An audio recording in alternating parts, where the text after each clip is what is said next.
You guys have gone. Oh no, we're here. Okay, don't go. We're just putting on some blusher. Okay.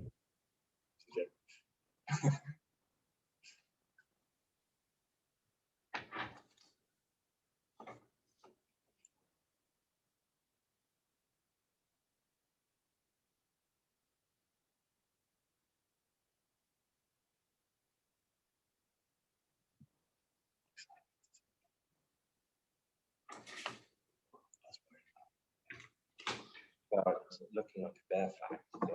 That's everything.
Good morning, and thank you for joining us for another BVI Finance Breakfast Forum. We have with us this morning a very special guest who are going to be talking about some more about digital assets. Of course, the world of digital and crypto finance is ever evolving, and it needs to be explained to most of us. And last February, we had with us James Brody and Graham Stanton for our first session on digital assets, and subsequently we formed a working group on digital assets, and a lot has been evolving since then. Joining us today for an incisive and penetrating look at this rapidly evolving world, specifically how it relates to changing pressures on and solutions found for corporate vehicles, is James Brody and Graham Stanton. Our topic for today is the evolution of cooperation, DAOs and LAOs, and DAOs is decentralized autonomous organizations, and LAOs is limited liability autonomous organizations. As founding partners of ID Theory, James and Graham are both experienced blockchain investors who have been investing successfully together throughout the blockchain ecosystem over the last 6 years. They bring a complementary and diversified skill set of ID theory and provide a balanced approach to investing within this unique asset class. James Brody is the Chief Investment Officer, and he holds a master's in complex systems and has spent the last 6 years researching blockchain.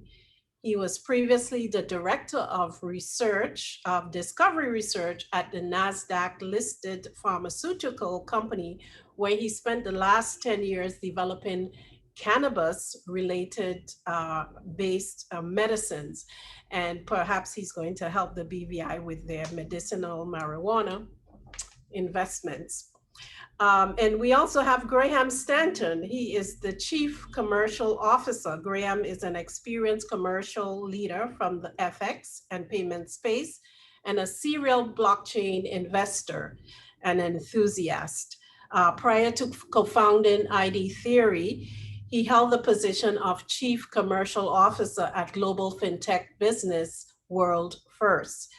I want to thank both James and Graham for joining us this morning, and we will have their presentation followed by a question and answer period.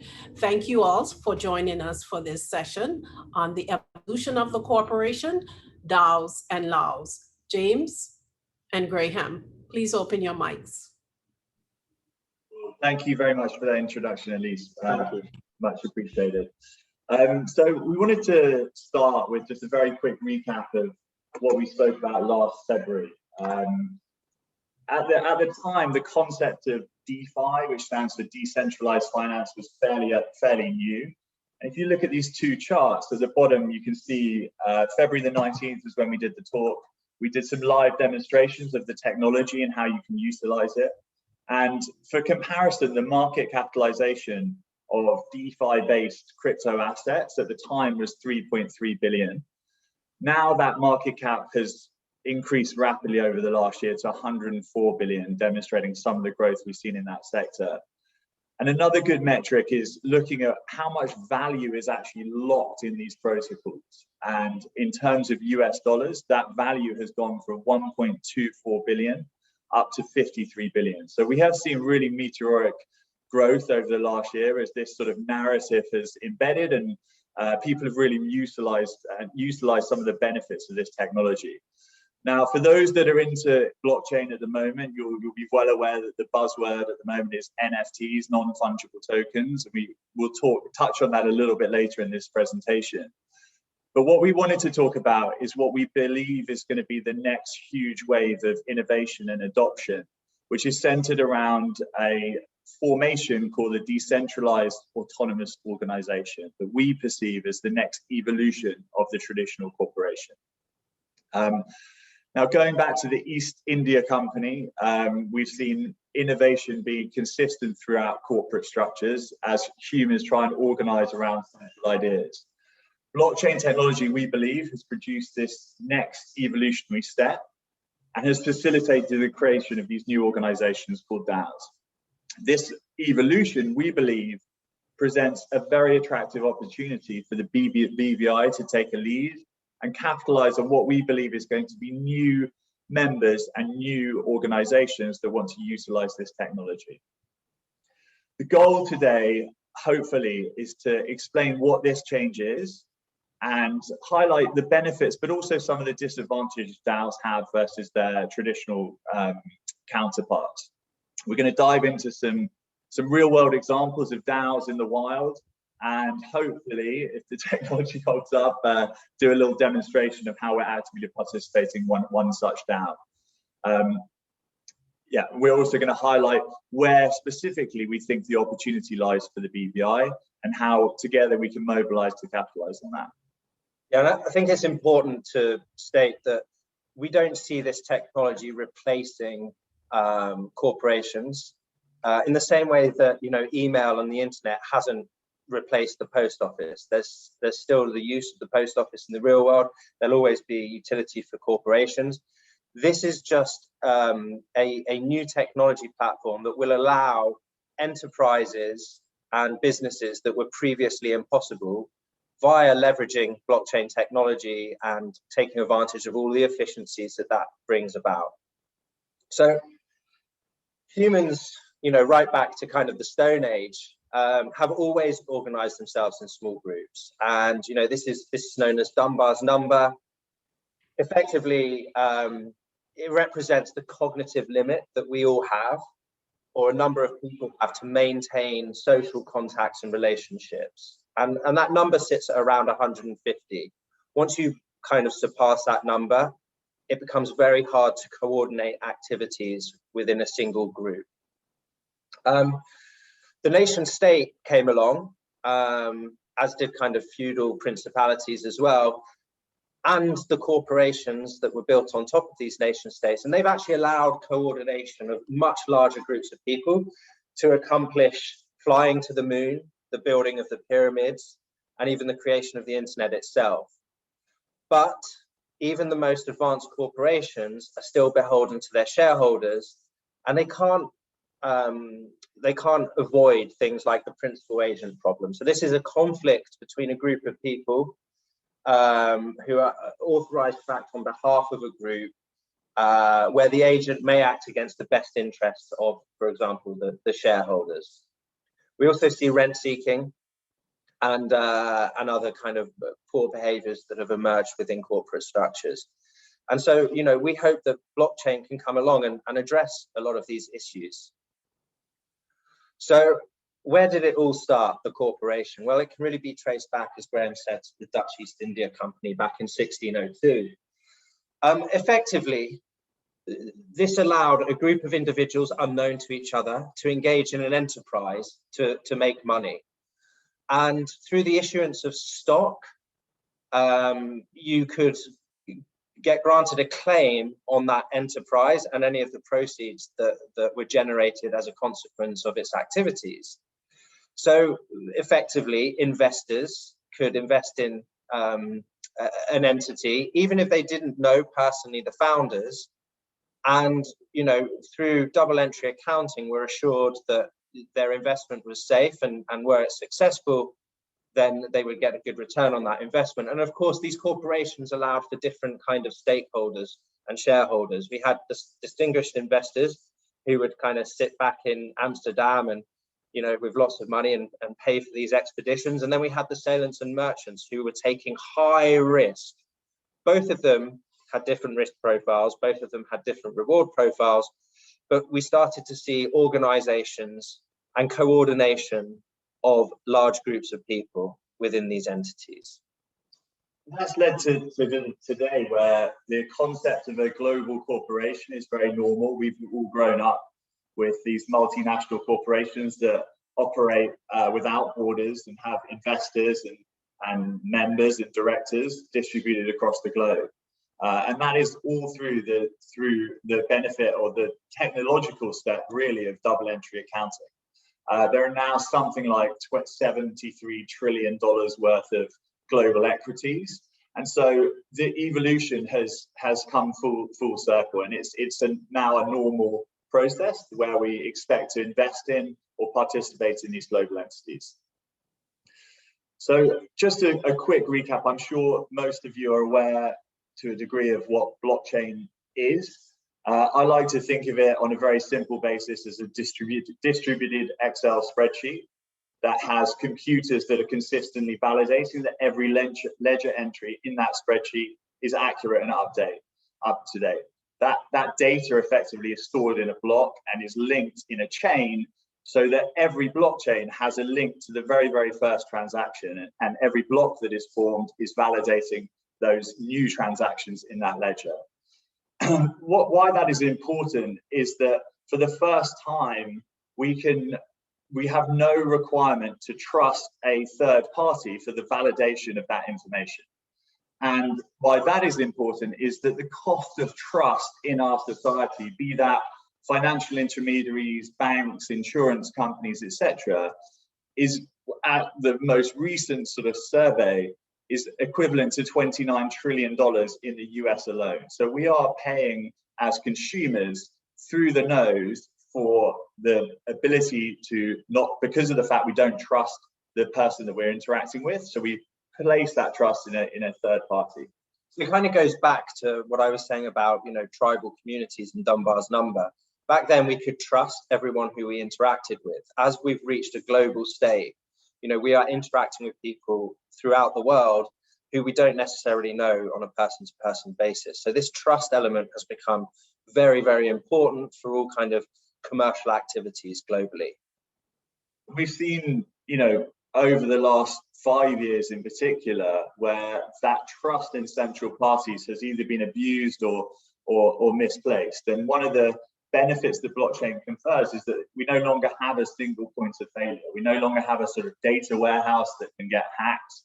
And that provides censorship resistance. So if there is a change of regime in a particular government, it doesn't mean that that entity stops. And with blockchain, everything persists. It is a permanent, persistent, permissionless, censorship resistant layer that we believe so much infrastructure and commerce is going to be built on top, and even at the moment is being built on top. Right, so anyone anywhere in the world can interact with anybody else on a peer-to-peer basis. And there's no one in the middle who is incompetent, malevolent, or nefarious that can interrupt those interactions.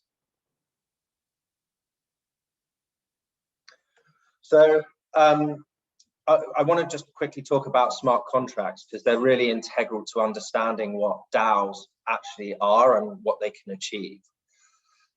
Bitcoin, when it came along, was obviously, in our opinion, a very important invention, but it only allowed us to do one thing, and one thing very simply, but it did it very well. And that was really to store and transfer value over the internet. So I could sit here and decide to send Graham some Bitcoin, and I could prosecute one of those transactions, and then the Bitcoin would leave my wallet and it would enter Graham's wallet. And, you know, this was the first time that digital scarcity ever existed. Prior to this, you know, it was a very complex computer problem known as the Byzantine generals problem. And they didn't think that there was a solution for it. And so, you know, when we have MP3s or PDFs, if I send them to you, I've still got a copy, you've got a copy, I can make 1 million copies, so can you. So it was the first time with Bitcoin that we had a digital asset that was digital scarce, and money was its killer first use case. But then Ethereum came along, and it actually allowed us to put programmability around each of those transactions. And it did this through the incorporation of smart contracts.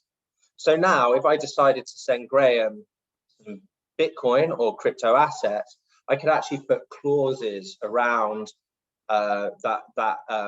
that transaction and parameters. So for example, I could say, look, if it's Monday or Tuesday, send it to Graham. If it's Wednesday or Thursday, send it to Alan. And if it's Friday, split the money into 2 and send it to both parties. If it's raining on any of those days, don't send them any money. So, you know, you can keep on adding complex logic to these transactions. And through that, we're starting to see very interesting and innovative inventions reside on top of Ethereum. If you think about it in a very simple terms, this is like the digital equivalent of a vending machine. So in a vending machine, you have pre-programmed destinations of goods, be it drinks or food, that I enter D2, the program prosecutes that and goes along and collects that drink or snack, whatever it may be. This is the digital version of this, and obviously the programmability is far superior to that, but as an analogy, I think it works. Right. And so, you know, individuals can put assets, crypto assets, and data into these smart contracts, and these smart contracts can process that information and provide outputs, right? And so other inputs can include data from the real world, so oracles that you can see at the bottom of this slide. It could be, as I was saying in my previous example, you know, the state of the weather right now. Ultimately, these act as sophisticated financial or other instruments that are prosecuted completely trustlessly, automatically, and impartially. They therefore take the middlemen out of all of these kind of contract creations, executions, and enforcements, and allow, again, people to operate or interact with each other on a peer-to-peer way in a complex manner. So let's talk about DAOs. A DAO, as its initials suggest, is decentralized, it's autonomous, and it's an organization. Okay, so effectively what DAOs are just a group of various smart contracts that are all interlocked. They're all running on top of public blockchains, and they all allow for, you know, functionality and different processes. So you can write the transactions directly into a joint register. You can create an interlocking system of enduring and counting records. All entries are distributed throughout the blockchain. They're cryptographically sealed. And so falsifying them or destroying them is nigh on impossible. Okay, so bad actors can't come into these DAOs and start manipulating them for their own gains. Everything's transparent. And so effectively, these are basically very similar to kind of like verification by a notary. It's just that it's electronic and instant. And so you can think of DAOs really as automating most of the traditional processes within a company, whether that's capital raising, governance voting, or decision making, and ultimately deploying capital into those areas that the DAO sees fit. So we talked about double entry accounting. You can think of this technology as having triple entry accounting. Now, it's not the official term of triple entry accounting by the inventor of the term, but I like to use it to explain DAOs because, you know, as with double entry accounting, when you have the balance sheet with its assets and they need to equal the liabilities, here we have a third eye on looking over all of these. It's basically the public nature of the blockchain that can verify all of these transactions. The transaction itself, because these are digital bearer assets, also includes all of its clearing and settlement. And finally, because this is all programmable, it allows for sequential and interdependent interactions between different smart contracts to happen automatically. So where you may have two corporations engaged in, you know, cooperative behaviors, but it requires one of them to sign it off and send it to the other one to notify them it's been done, all of this stuff can happen automatically, instantaneously, and therefore accrue like huge efficiencies. So DAOs, just like corporate innovations of the past, are going to create a wave of new ventures and enterprises for the social for new social coordination and economic wealth creation. There are many definitions of what a DAO is, and it's very hard to encompass everything that it is now and could be. But we think there's a definition here that works really well. So a DAO is an internet native entity with no central management, which is regulated by a set of automatically enforceable rules, which are smart contracts, on a public blockchain, and whose goal is to take a life of its own and incentivize people to achieve a shared common mission. So just, you know, you may think that these might reside only in the blockchain and have utility for kind of digital type activities.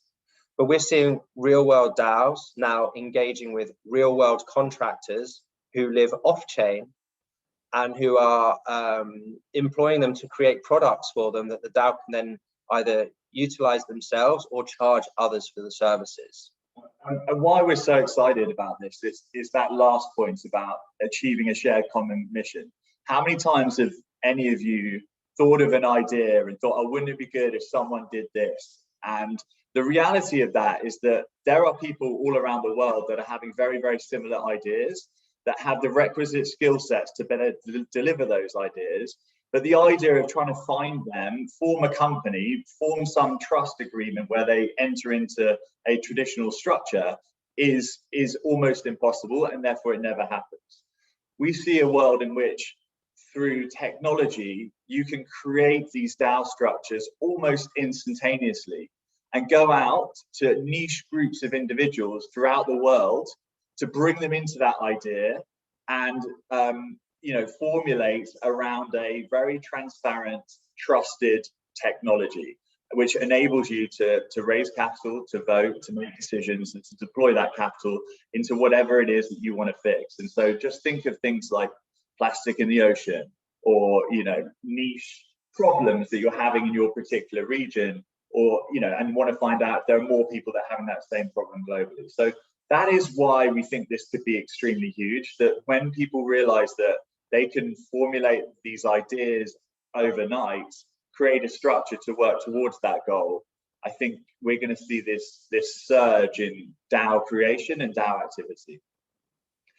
If we think about a traditional corporation, you know, the diagram there shows quite a good example, and many of you, myself included, have worked for very traditional corporations that are very hierarchical in their nature.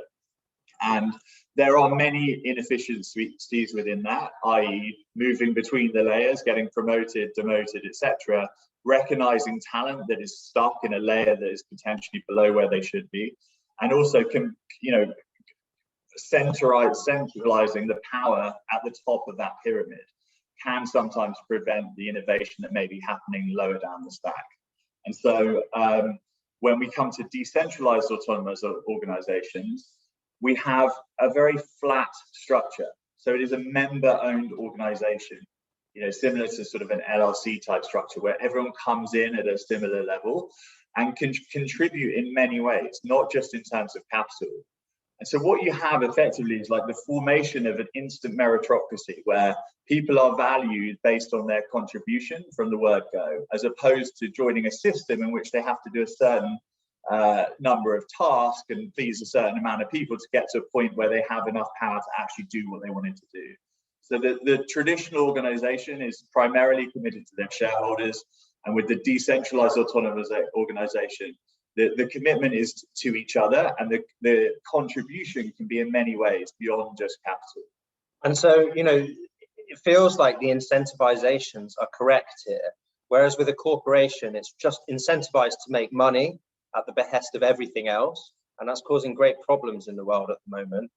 In these organizations, these decentralized organizations, everyone is focused towards an end goal, and they can be incentivized to ensure that they're not doing things, for example, that are harmful to the planet or that might have horrible side effects for some other person. So, you know, this idea of being able to contribute to the formation of something beyond just capital, like a shareholder, when a corporation is raising equity. Sorry, bear with me. I think my computer's about to run out of battery. Hold on. I think we're good.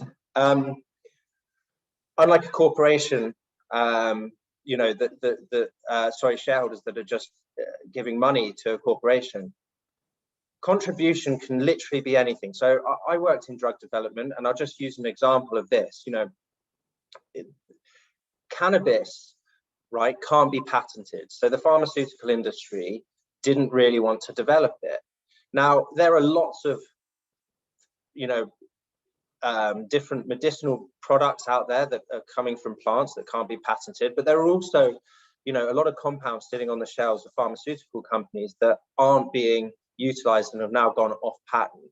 Now, if you could congregate a bunch of people to coalesce around one of these assets, raise capital together, you know, it could be, for example, like green tea to treat type 2 diabetes, then you can have them deploying it into laboratories to start doing the research that just wouldn't be funded by a pharmaceutical company. Now, when that goes to a clinical stage, someone can come in and say, look, you know, I don't have any money, but I got type 2 diabetes. I want to see this drug made. I'll submit my genetic data in return for a small share of this decentralized autonomous organization. And beyond that, when you do clinical trials, I will commit to a clinical trial. And so the decentralized autonomous organization can start recruiting people, not in terms of paying them to do trials, but giving them a share of that organization for their participation. And so we're now getting coordination of activities as well as just coordination and the raising of capital. And we think that that can be really powerful and will take DAOs beyond what a corporation can ever be. So there are other differences from corporations. All of the rules are kind of on-chain. They're immutable. So once they're set out into the world, they can't be changed. They can only be upgraded. And if they are going to be upgraded, they can only be upgraded by the consensus of all of those people who have governance rights within the DAO. So this makes them resistant to, you know, attacks from external actors who might be coming in to try and take over the DAO, or might be trying to destroy it because they see it as a competitive entity. But history has also shown us that, you know, even in democratic countries, they'll always shift towards a dictatorship and pervert the rules of democracy. And so DAOs actually aim to solve this. And as we've said, you know, trust is absolutely implicit within blockchain structures, and it allows these disparate groups of people to formulate around these ideas without ever needing to trust anyone, and basically trust that the DAO will be able to continue in the way that was originally set out. It's not all good. You know, there are implicit problems with any new technology, and you know, getting to that point where everyone trusts it is going to be a journey. And you know, within most software applications, certainly in the early days, there are bugs, and bugs in these DAOs could be devastating. They could lose capital, as we'll touch on an example of that in due course. They also struggle to replicate the complexity of the decision making that we have in a normal corporation. So programming a series of complex rules and thoughts into computer code has inherent challenges with it. And it also presents some rigidity to a system that needs to evolve and change very rapidly. As technology improves, we might want to utilize different types of software and combine different types of code, which in the same way as a sort of fintech company these days is building up consistent amounts of technical debt that make changes harder to implement as you go higher up the stack. The same possibility could happen with DAOs. You know, as the complexity increases and the technology improves, some of that base layer technology may need to evolve, and it will be slower to do so as that stack increases. I think an important point here, though, is that all of these protocols, all of this software is open source. And so unlike, you know, kind of these closed source, you know, programs that have taken on this huge technical debt and are finding it harder to iterate and advance, open source software, which has the eyes of everybody on it, allows for, you know, a resolution of kind of geometric growth rates of the protocol. So the first ever DAO was technically Bitcoin. A lot of people don't really kind of recognize this, but although it doesn't own any shared resources itself, except its ledger, which Graham described earlier, it does operate autonomously, and it has many different stakeholders within the network. So these are the miners who are securing the network.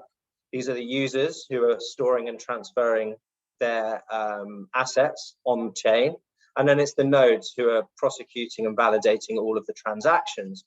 And, you know, all of these can come together and work harmoniously. And through the incentive mechanisms within Bitcoin, we've seen that it does work very, very well.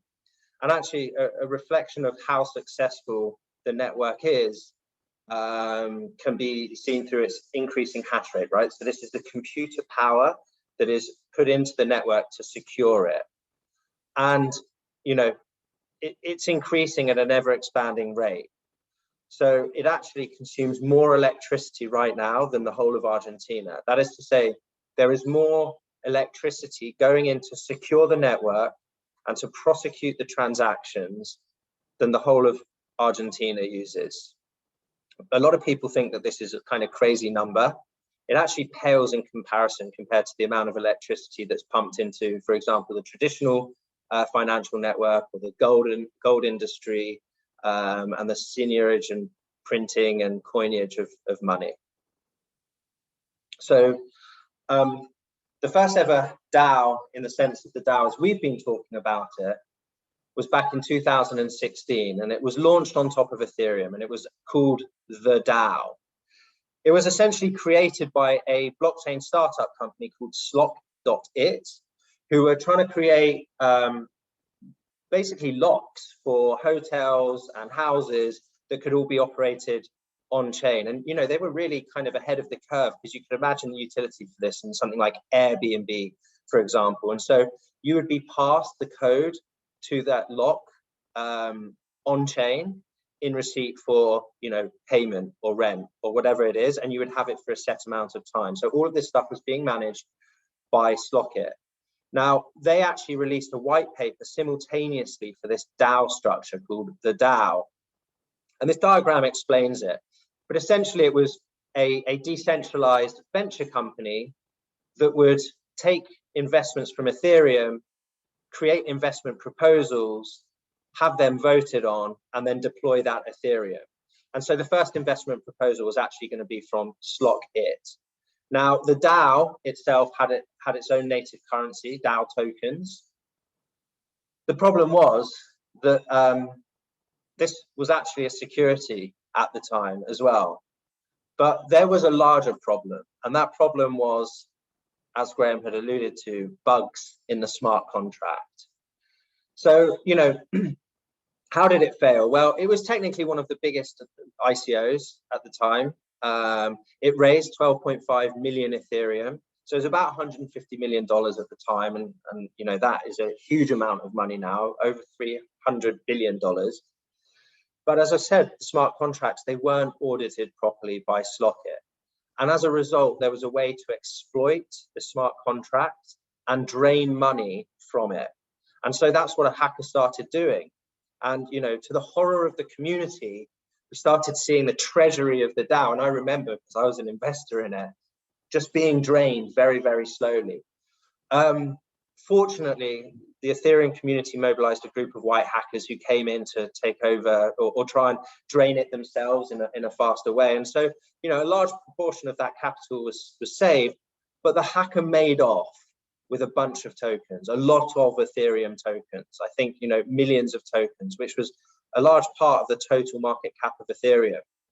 And so this created a real problem for the broader community.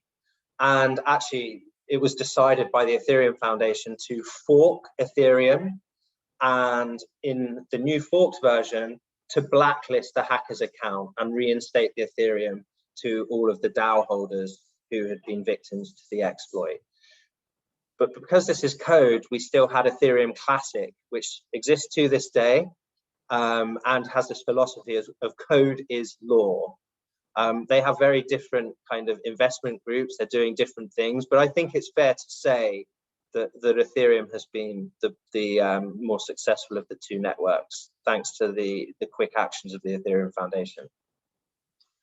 Since the DAO hack, some of the brightest minds in the blockchain space have been trying to work out and solve the primary problems with the DAO. So number one was the bugs and creating smooth, efficient, trusted smart contracts that can operate without risk of failure.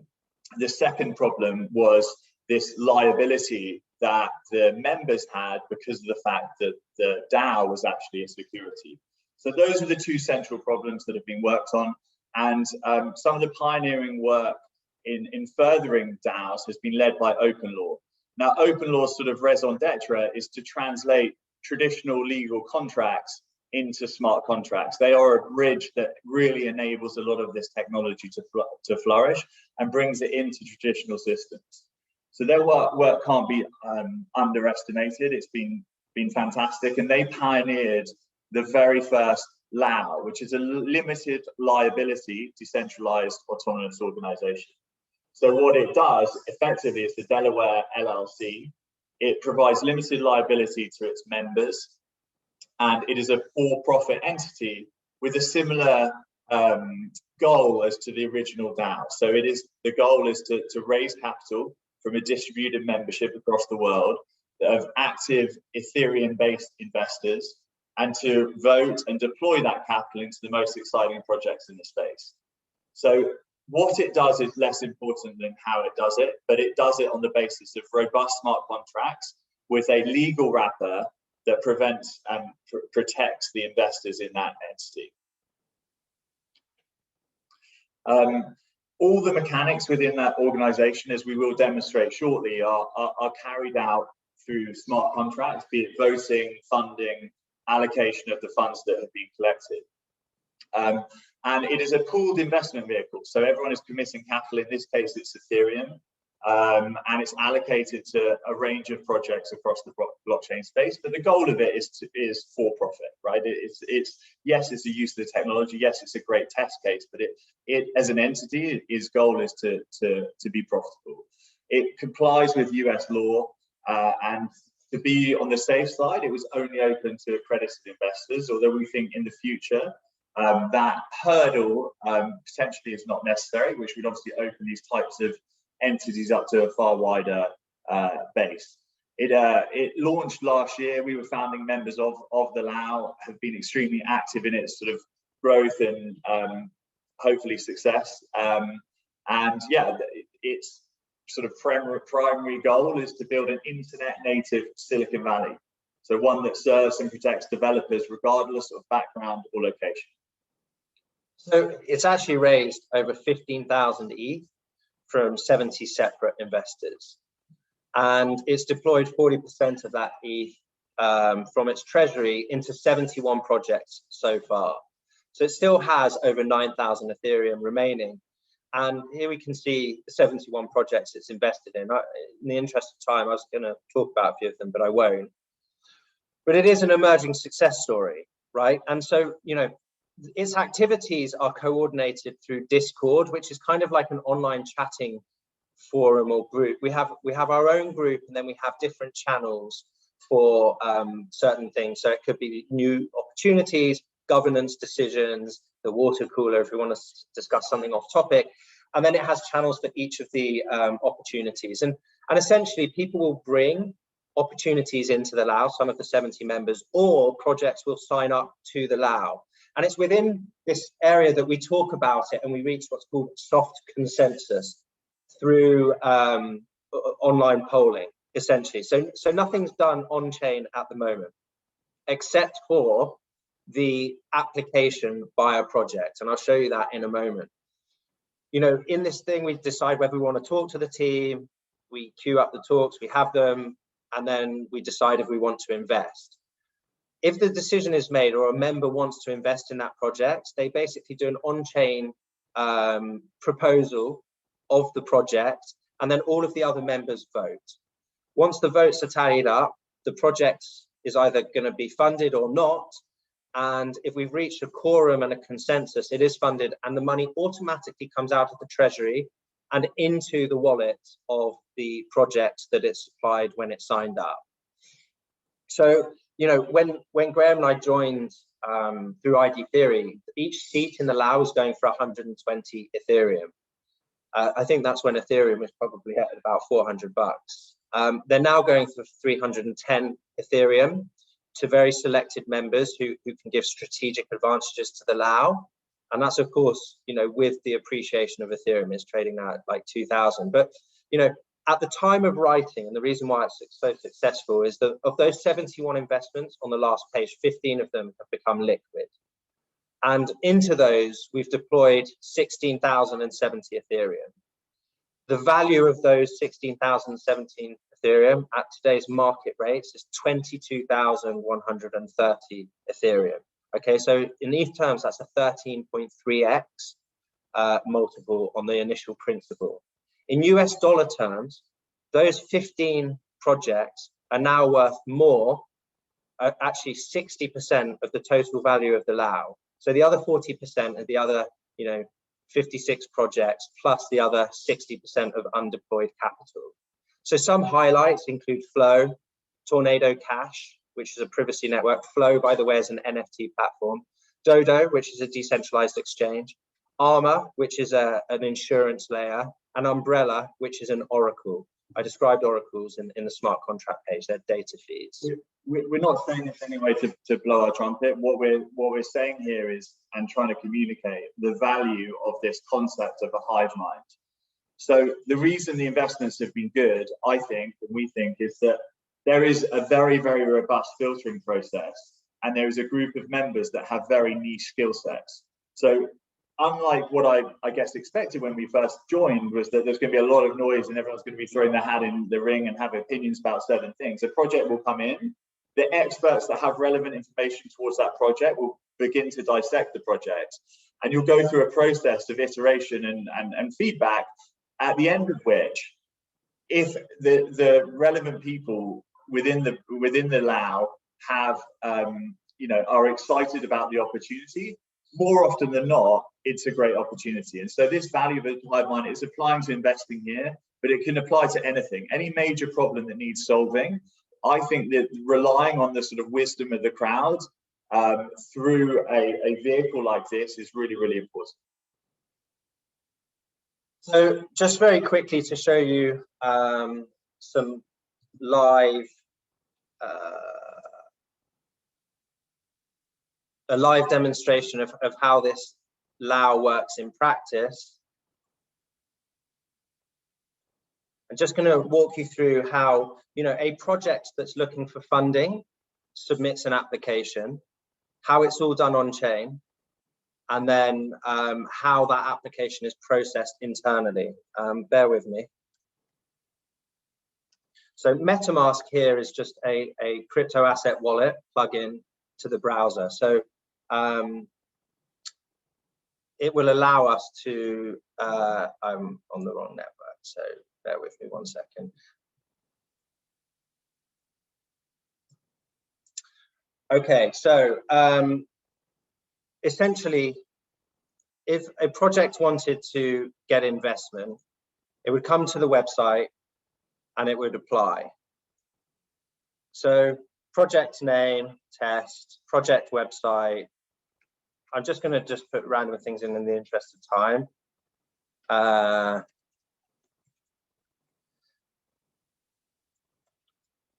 But they basically, you know, provide all of this information.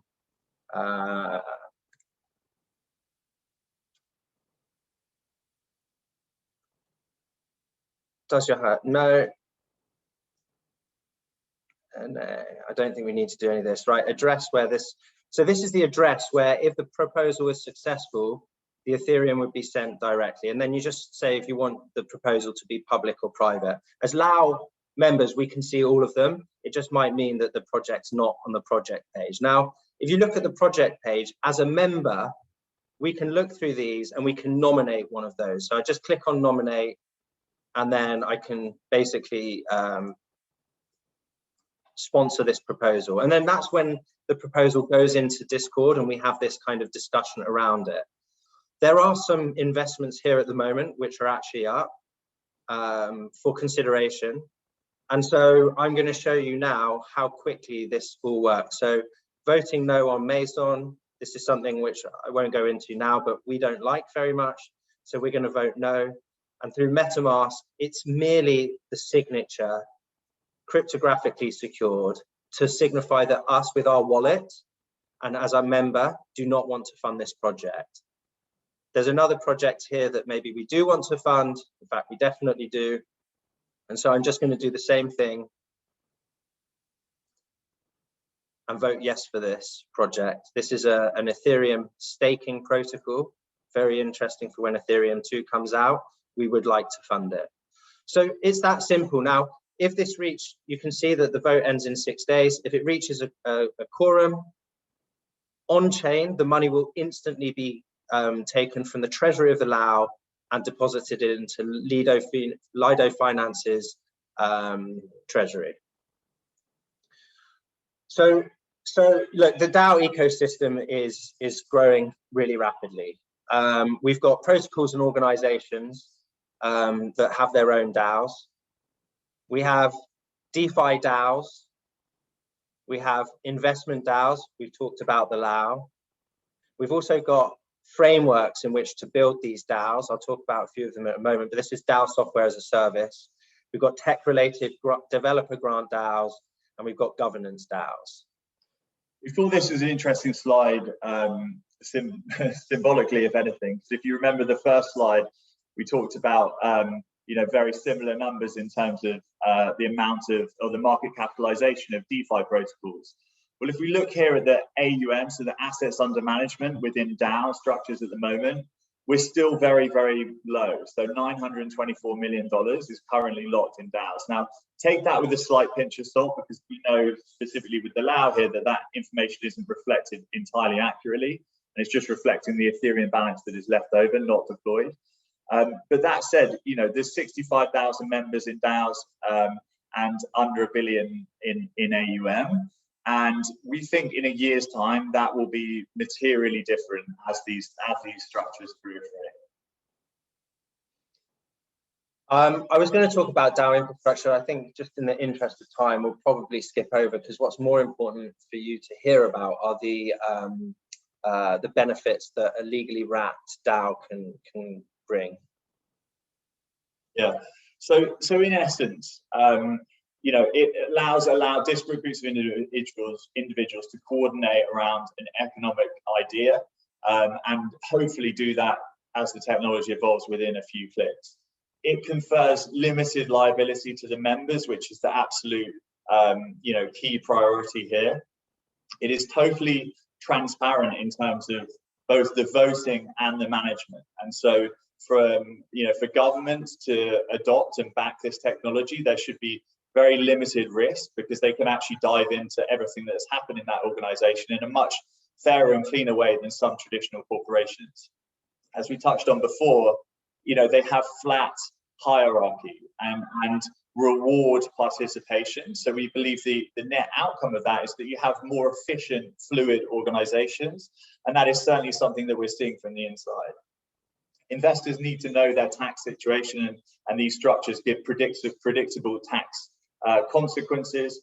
And unlike most corporations that are led by CEOs and boards, these are not run by managers, but they are run by individuals. And as such, the information provided and shared within a DAO is equal. There is no information asymmetry, and therefore that drives, we believe, the right behaviors from those members in terms of creating a true meritocracy.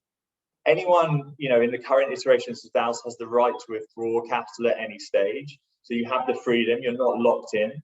So like, for example, with the LAO, if there were an investment that got voted on yes, but we didn't like it, we would have an opportunity to exit the LAO so that with the remaining capital, so that our money would not be invested into the project that we didn't like. Yeah. We touched on the wisdom of the crowd. We can't underestimate how important that is. But I think another benefit of these structures is it forces organizations to be digitally native from the start. So when you think about the sort of memorandum and articles of association and all the paperwork that surrounds corporations, with DAOs that is not possible. So everything has to be translated digitally. And so that, in the future, I think there'll be a number of benefits that confers. For example, tokenizing your stock, making these entities public in terms of the investment they can achieve, and therefore providing more fluid financing. We touched on why we think this is an opportunity for BVI. We'll expand on that later, but just as a sort of note, we're not the only ones that see the opportunity here, and Wyoming in particular, who have taken a lead in blockchain adoption and really trying to make a play for blockchain-based companies to come to Wyoming, and have given a number of protections around custody and many other things to facilitate that. They are also working on and have completed DAO legislation that is an amendment to their LLC legislation.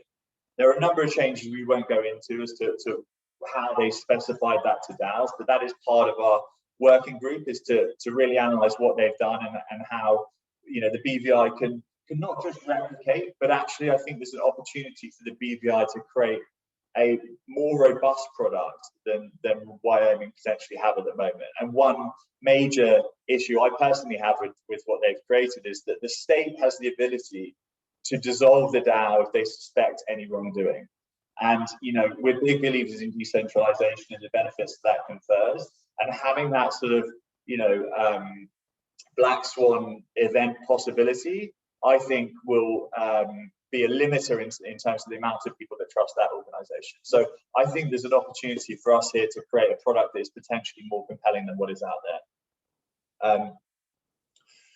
I think most of this we've touched on, but I think the key things to discuss is, like, the technology has been built. We're not talking about replicating the technology. There's DAO infrastructure that will enable the creation of these organizations, but what is missing is a really clear legal framework that is supportive to these structures and gives protections to the members. The LAO is an LLC structure. I know we're working on potentially pushing that forward here, but I do think there is the opportunity for the BVI to become the offshore jurisdiction for the creation of offshore LAOs. The great thing about this is that it's non-competitive to the existing business streams in the BVI. As James said at the very start, this is not going to replace the traditional corporation. This is going to attract new members that would not have been part of a traditional corporation, but are mobilizing around an idea. And in so doing, if we are able to get to that stage and create this kind of off-the-shelf offshore LAO product, I think reputationally for the BVI, it's extremely compelling. it is the most forward-thinking kind of digitally native product that we could offer. It's utilizing the best of the technology that is out there at the moment, and it is entirely scalable. So we would build systems that automate a lot of the back-end processes, you know, and a lot of the auxiliary services that we have in the BVI, such as registered agents, would be absolutely required as part of this new product. I think in the interest of time. Okay. So that actually brings us to the hour. We've got several slides now on some DAOs that exist that we're really excited about. I was just wondering, do you think it's maybe a good time to take questions? Sure. And then if there aren't too many questions, then we can use the remaining time to talk about some of those DAOs. So Elise, with that, I think we'll pass it back over to you. Okay, thank you very much. That is a lot to decipher and digest. And I am excited about the opportunities for the BVI. The wheels are turning in terms of some of the things that we've had before us over the last year and how we can get synergy between both. We have a couple of questions posted already, but before I get to those questions, we had one that was asked with regards to the regulation surrounding this, and I know you said early on that it keeps away no one who's involved in nefarious activity can interfere with the smart contract, but you know, we've seen the reporting all over, and that some people who have been involved in nefarious activity have been involved in this asset class. And so how do we get around with the regulation of this and to ensure that we are making sure that there's no money laundering and you know, nefarious activity taking place?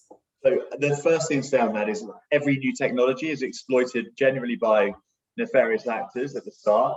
They are generally, you know, surfing a wave of new technology that will give them an edge in whatever business, illegal business they are conducting. So that is a given, and certainly in the early days of Bitcoin, lots of drug traffickers and others, you know, arms dealers, etc., thought Bitcoin was you know, anonymous and therefore is a safe method of transacting. That proved to be completely inaccurate because ultimately it is a transparent ledger, and the NSA, for example, have used blockchain technology extensively to catch numerous nefarious actors. So I think it's a bit of a misdemeanor from that point. I think when it comes to DAOs specifically, you know, the key point is that the members demand that everything is open and transparent. You would not want to join an organization where you don't have complete visibility of everything that is going on.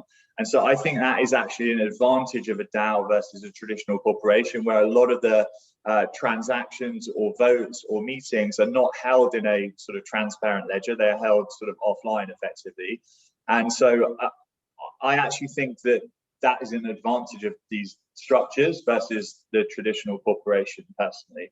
And I think that really what we need to work on is the perception shift within the crypto space as a whole, as to what it is and what it isn't. Like, sure, there are people that use privacy-based coins to, you know, to carry out illicit activity, but there are far more people that use US dollars to do the same activity. So, you know, let's not pigeonhole the whole of the crypto space with that kind of activity. And I think the structures that we're talking about here, being totally transparent, actually have an advantage over their traditional counterparts. Okay, let's get to the questions because they're coming in now. We have ESG performance reporting is often cited as the key obstacle for investors in integrating ESG into their investment process due to the lack of consistent universal metrics to measure companies' performance. Could standard reporting be achieved through smart contracts? If so, which type? Okay, so the answer is yes. We're so early here that everything that you think could be built in and committed to code can be. You know, what things like that will require is an accurate and sort of universally accepted oracle that effectively is bridging real world information and converting that into code that could then be distributed across these DAOs and validated and checked. So, provided there is a universally accepted method of recording this information, then certainly those standards can be transmitted across these DAO structures 100%. Okay. The next question, in a sense, a company is already noting nothing more than a series of contracts. But even with a global corporation, there will be governing laws.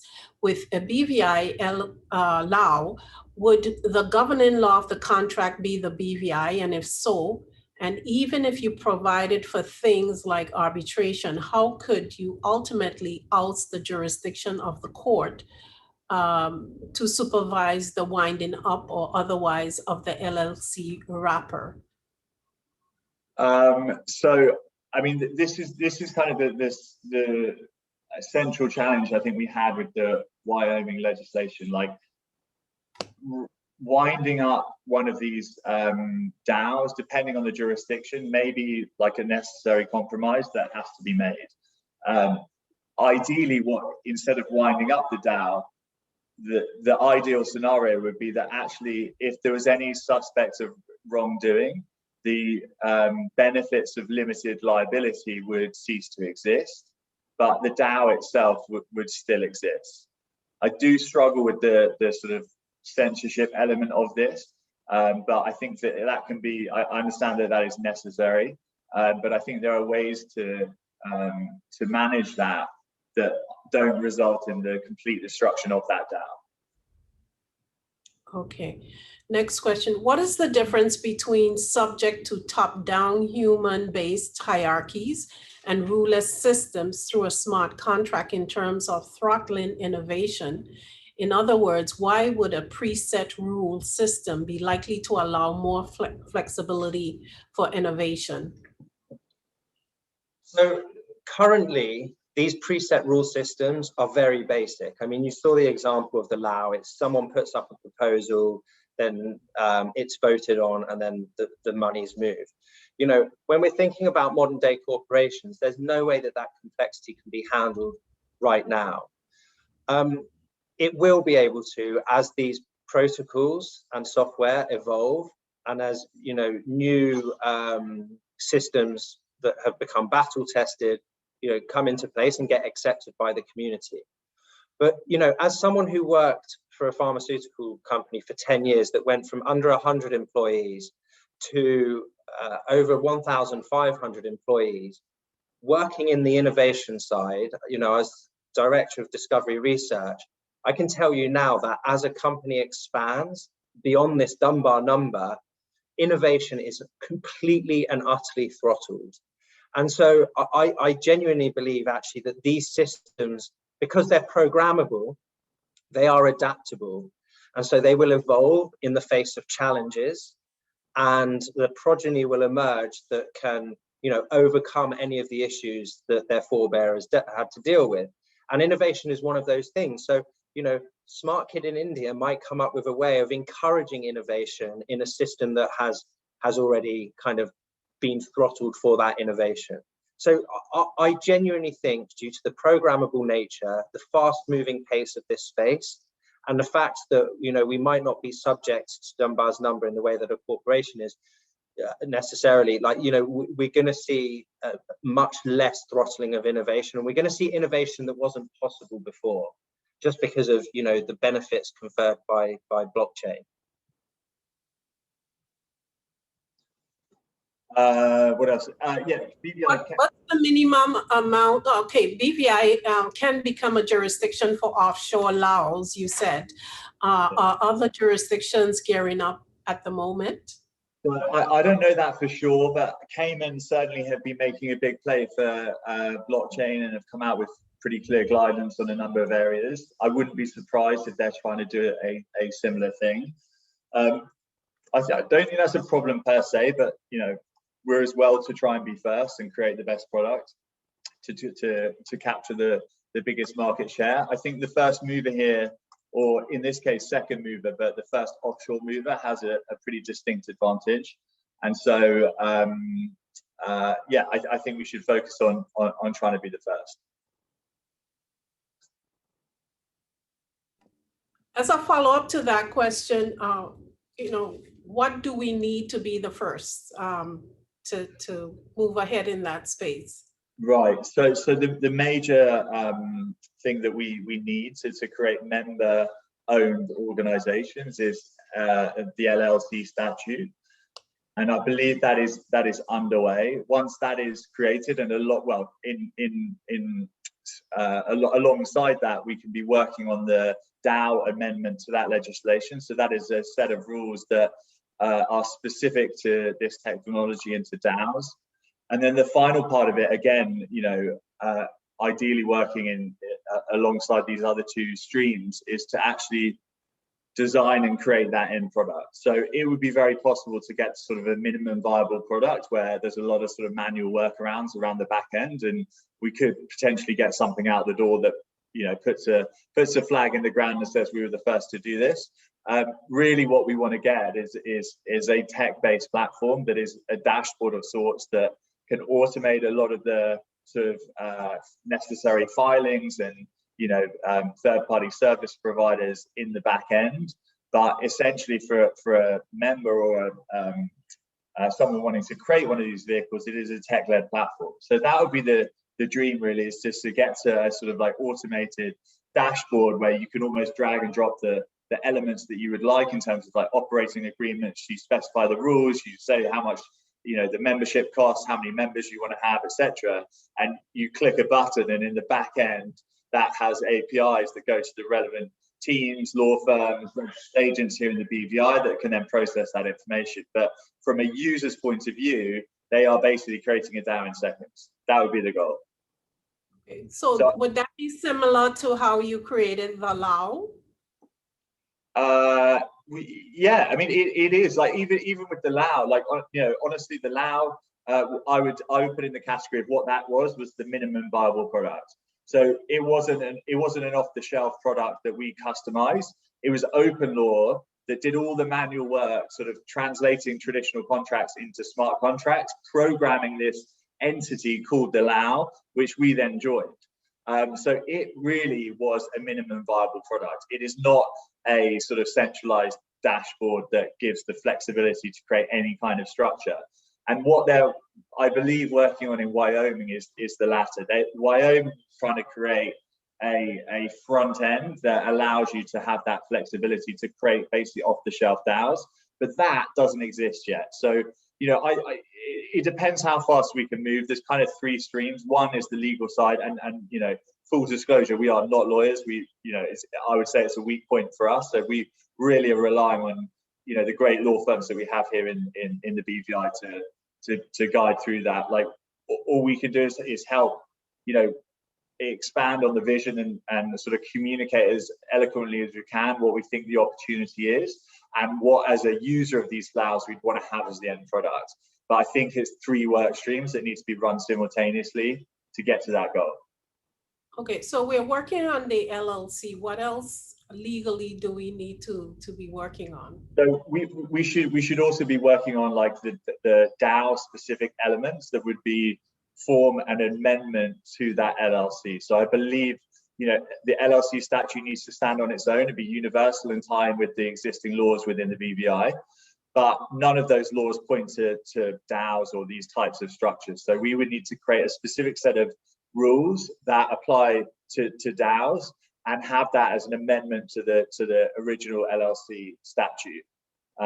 With both of those things, we could then create a minimum viable product. So we could, for example, launch, and maybe this is what we'll do, we could launch like the first BVI LAO, and it could be a for-profit entity, or it could be, you know, it could be a charitable cause. You know, we could try and solve, you know, one major problem in the BVI. I don't know what that is, but we could try and focus and solve that by forming the first offshore LAO. I think that'd be quite a cool thing to do.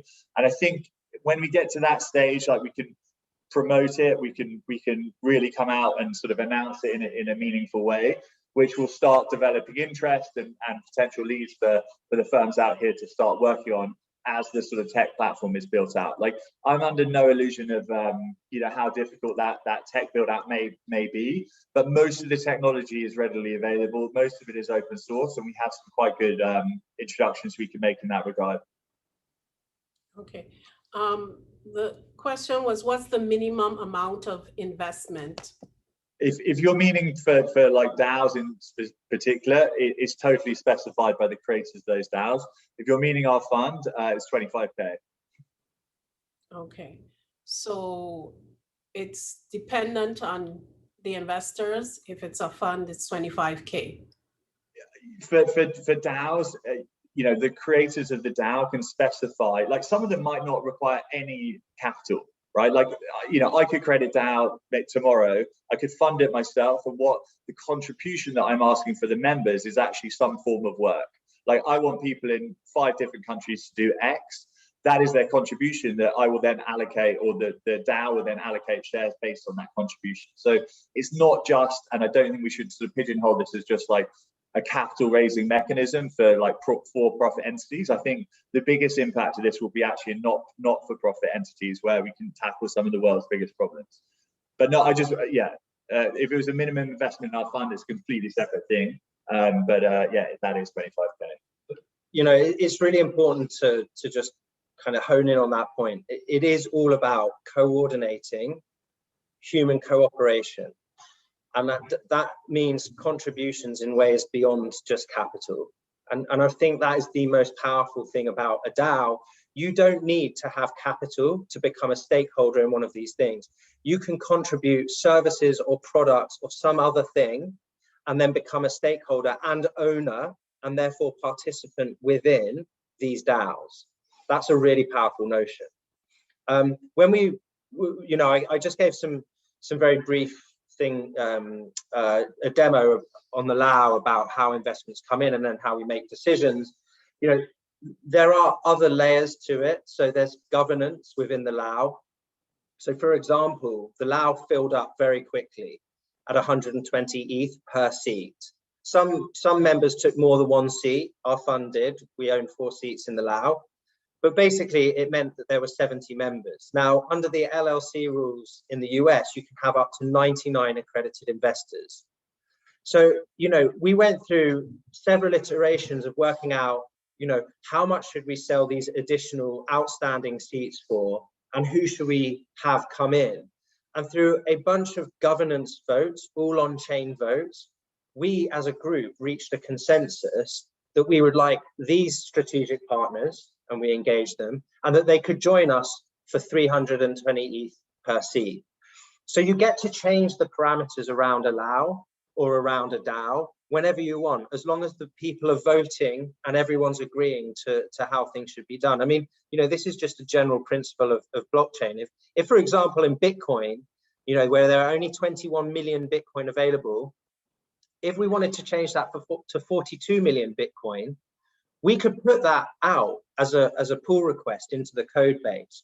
We would need 51% of the network to agree with that change, and then it would happen. Now, that won't happen because part of Bitcoin and it being hard money is this known supply schedule, and it would change the value proposition completely. But it, you know, everything can be done on chain and through voting and governance, right? And so that's why it's really important for people who don't have capital but can contribute in other ways.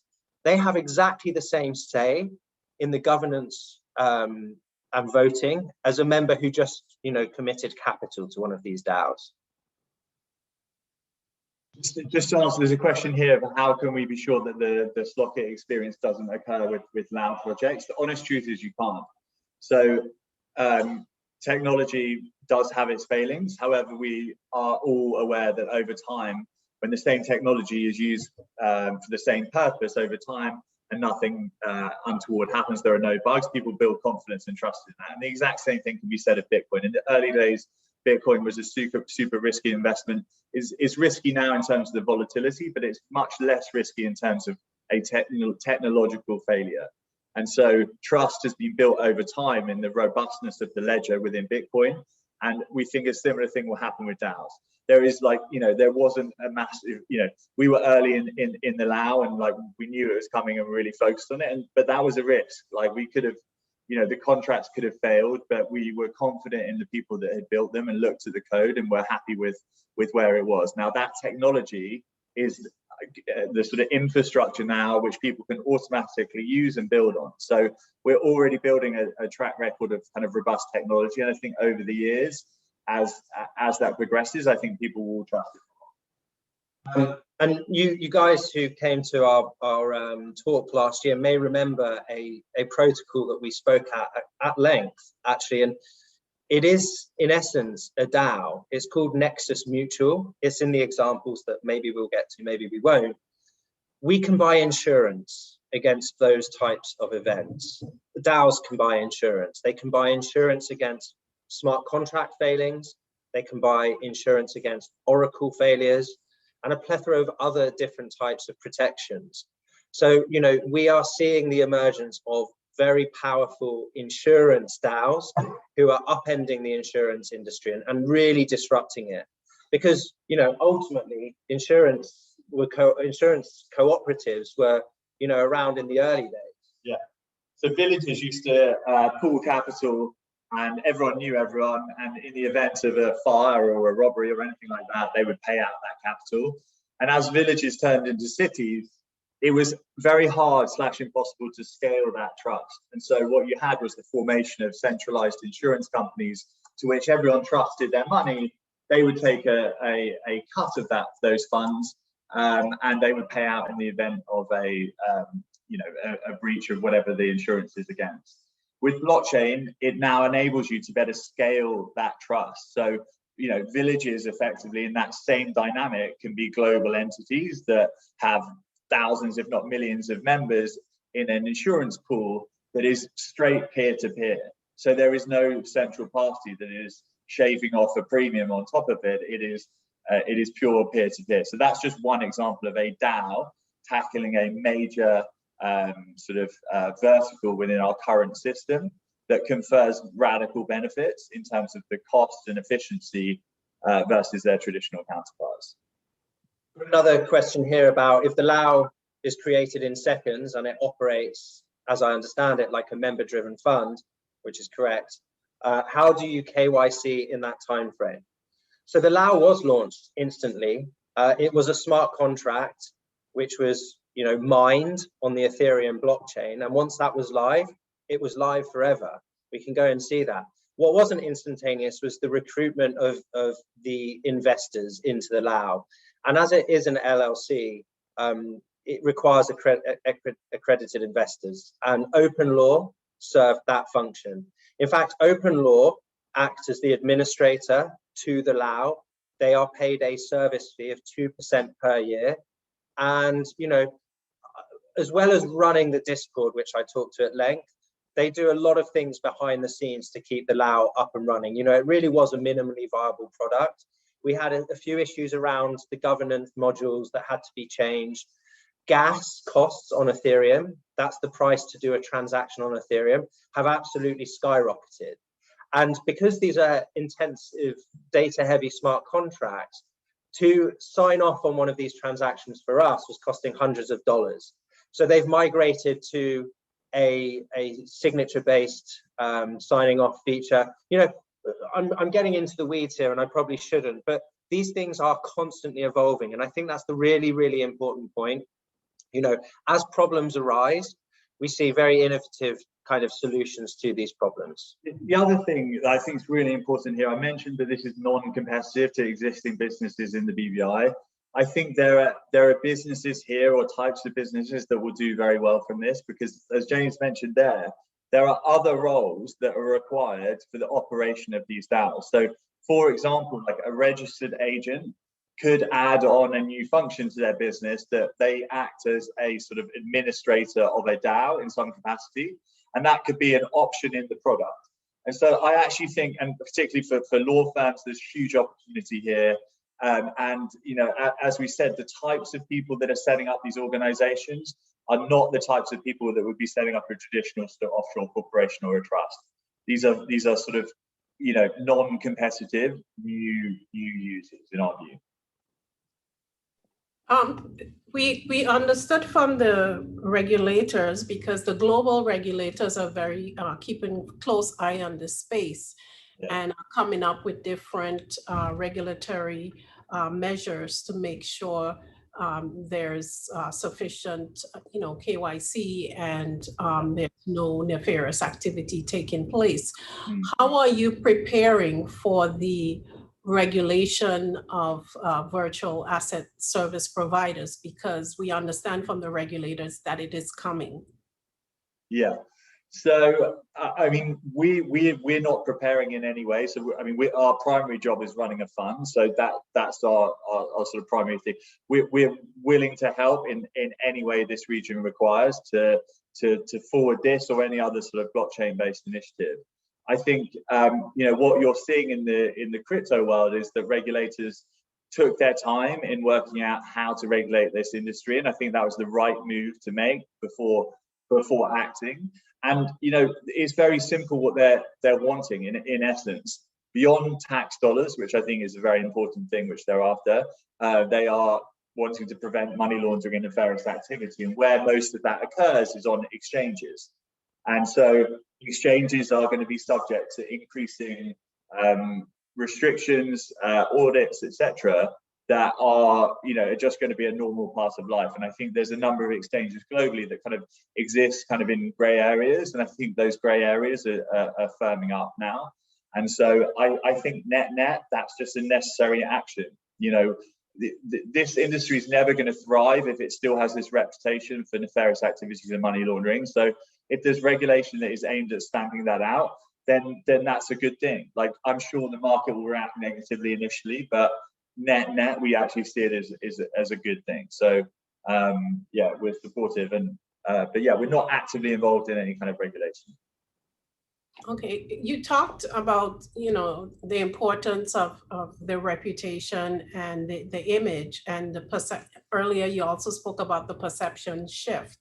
So how do we get the perception shift based on the early activities that were involved in blockchain, and it's now where what you're involved in is more transparent, there's more accountability. So how do we get that perception shift that things are now above board or more transparent? Yeah, exactly. So I think that the best way to do is lead by example. So if we were to create this minimum viable product and set it up and its operation to be for a non-profit sort of problem solving area, I think that would be a good start. As I say, like it's a reputation shift that people need to move from, and I think whatever role we or others here can play in terms of educating the benefits of this technology, but also kind of like demystifying some of the rumors about what's actually going on, and explaining the central benefit is transparency. So as soon as we'll happily talk about that till the cows come home to change that reputation. But like honestly, the benefits of this technology are so much that everyone's jumping in, from major banks to governments. Like voting systems are going to be done on blockchain. Like I'm almost honestly like not worried about the reputation, because it's shifting by the day as people realize like what the benefits of using this stuff is. That will slip away. I think there'll be a new technology which everyone's using, I think, soon, that maybe will be where the nefarious activity goes.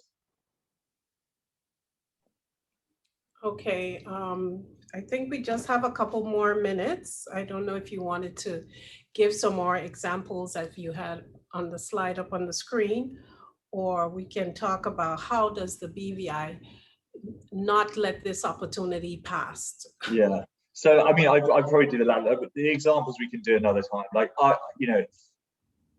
I think it's really important that we just come together around this opportunity. And, in the working group, there's just like a great group of people that have the required skill sets to take this forward. But I think part of today was to go out to a wider audience, that everyone's cognizant of what we're trying to work towards. And, in effect, we're forming our own little hive mind here of how to do this. Like, it hasn't been done before. I don't have legal skill sets, neither does James. We have like a very niche skill set alongside loads of other niche skill sets that collectively I think we can actually pull this off. I don't think it's hard. It's the process. It's going to take a while. As long as everyone's kind of collectively motivated, I think it would be great for the region. So, like, you know, we said it before, but I live here. James is moving out here this summer. Like, we're all for helping as much as we can. Like, we're super passionate about this, and you know, it'd be great if we can lead here. And I think collectively, if we pull together, that's like fully achievable. Okay, thanks, Graham. James, do you want to say anything before we wrap up? Well, as Graham said, I'm moving out here. You know, I'm hopefully that demonstrates my commitment to the region and to want to help where I can if it's something the region wants in pushing this through. You know, I've been investing in the space since 2013. I've been researching it since 2012, understand crypto deeply, and I think I have a lot to offer in helping to kind of marshal this through. I think it will be hard, unlike Graham, but it is a process, and you know, it's going to involve everyone kind of coming together and yeah, just trying to make it happen. Yeah, well, thank you, Graham, for your optimism, because I really believe that we ought to seize the opportunities and look for what's coming next. We're certainly in a period of disruption, and this is one of the areas where, you know, that fork in the road that you talked about earlier, that we can certainly take off and go positively towards making a new asset class and a new revenue stream and a new opportunity for the BVI. So we thank you both, and we thank you for all the work that you do in the digital asset working group. We would certainly like to see everything move forward. And we thank everyone for joining us for this conversation, which, as I said, has been very enlightening.